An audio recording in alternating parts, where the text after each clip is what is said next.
All right, we got another interesting little nugget here for you. Okay, let's get to, speaking of dishonesty and more. So this is from Reuters, exclusive. FBI finds scant evidence that the U.S. Capitol attack was coordinated. Now notice, this is cited to sources. They say that the FBI has found scant evidence that the January 6th attack was the result of an organized plot, according to 4 current and law enforcement officials. This is very important, Krystal, because this isn't an official announcement from the FBI. There's not a forthcoming report. No. It's a leak to Reuters about people who are familiar with the investigation. And conveniently, this one just was completely buried by the mainstream media while they're fear-mongering for more war in Afghanistan. So here's what they say. Though federal officials have arrested more than 570 alleged participants, the FBI believes at this point the violence was not centrally coordinated by far-right groups or prominent supporters of then-President Donald Trump, who have been, according to the sources who are directly involved or briefed on the wide-ranging investigation. They say this, quote, 90 to 95% of these are one-off cases. You have 5% maybe of these militia groups that were more closely organized. But there was no grand scheme with Roger Stone and Alex Jones and all these people to storm the Capitol and to take hostages. So why is this important? Because the media has sold us a pack of lies. And nobody here is downplaying January 6th. Even if it was spontaneous, it was still really bad. Was it a coordinated attack on the seat of democracy? Well, no. It was a bunch of yahoos who somehow were able to storm the Capitol and did actually attain, the floor of the Senate and more. I think that symbolically is a total disaster, and they should be punished to the full extent of the law.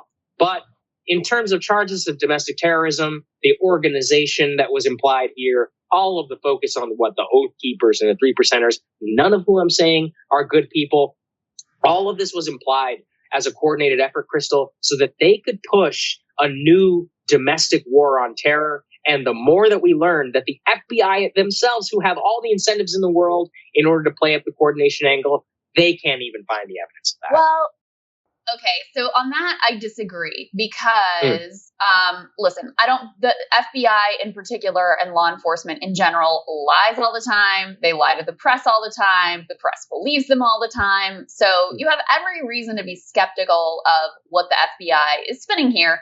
And in fact, they do have an interest in downplaying the level of premeditation because it made them look really bad.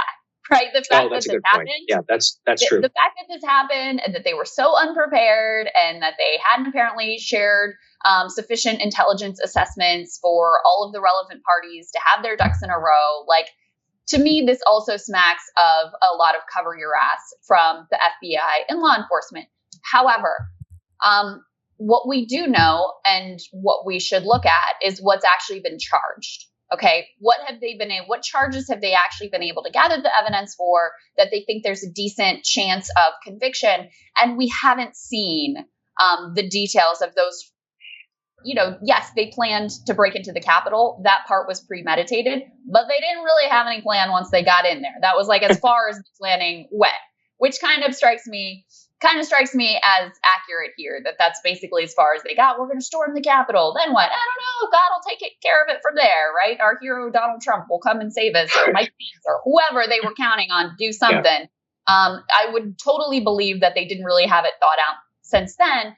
And again, what I think we should pay the most attention to is what has actually been charged and what are the details that prosecutors are actually able to, to try to prove out. And even that, you should be a little bit skeptical of. It's not like government prosecutors are the most honest or straightforward people either.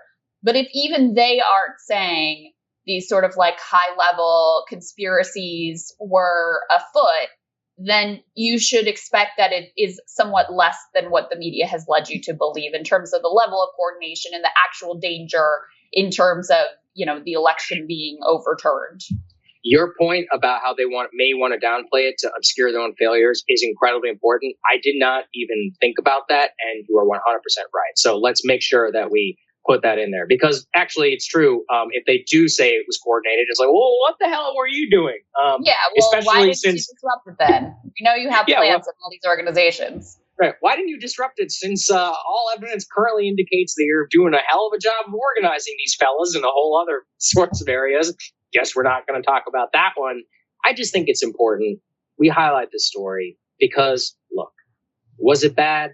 Yeah, it was a bad day. And it was obviously looks pretty spontaneous. That doesn't actually downplay what it means in terms of the systemic failure of the Capitol Police, the FBI, the federal government, the societal-wide critique that a moron like Donald Trump can inspire millions of people to go and storm the U.S. Capitol. That's all can still be true. And it can still not justify a new war on terror, imply some sort of wholesale plot in order to destroy the country. You know, I see it every day, Krystal, as you pointed out in that one poll that we covered in our A block, which is that people are more concerned about domestic extremism than Islamic terror. What if neither are actually a big threat to your life right now? What if economic livelihood actually is? What if lack of class mobility is? What if I could go all the way down in terms of healthcare? But that's not what the people are being sold by the media and one of the major political parties. And then the other political party has to gaslight everybody into trying to think that, you know, these were like good Samaritans who had no idea what they were walking into. Let's all just be honest about what's happening. Yeah. And I always try to remind people, like, if someone's trying to scare you, be very skeptical, because fear is an incredible motivator for people to allow things they wouldn't normally allow, to allow mass surveillance, to allow endless wars, to justify handing power over to an increasingly authoritarian government that you wouldn't normally do if you were thinking rationally. But look, people put their survival first and foremost, and that's a very understandable, natural human instinct. Just make sure you're not getting manipulated by that into justifying things that you ordinarily would never even consider justifying. That's all I'm saying. Hey guys, thanks so much for watching. That's right. Just as a reminder, you can become a premium subscriber today. Watch the full show completely uncut, our reactions to each other's monologues. You get to listen to it. You get to ask us questions, all that good stuff. Link is right there in the description or at breakingpoints.com. Best of all, great way to say screw you to the mainstream media.